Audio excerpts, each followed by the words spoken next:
jež stála mezi dvěma stromy a oba rozkvetlé a žádný nečeká.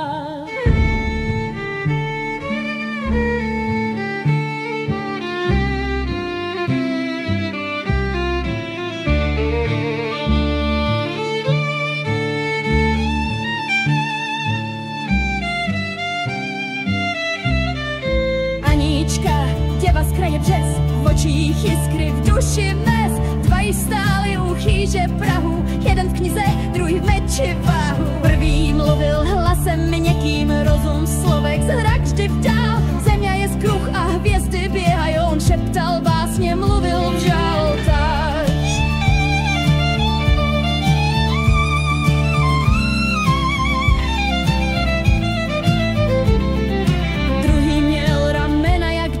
Nosil vodu, sekal dříví. Nejsem na slova děvuško má, ale dom z kamene ti stavím pravý. Aníčka stála jak květ v rose, srdce táhlo, ale kam to neví. Prvému smála se do tváře, druhého držela na jabloni větvi.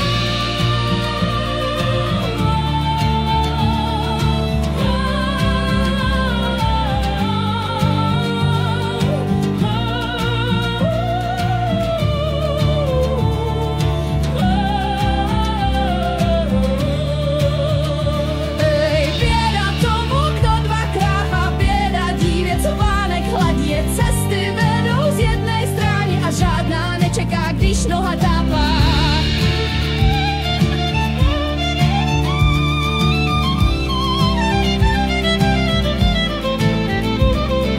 Čas šel dál jak voda v řece, prvý odešel s děvou z věže.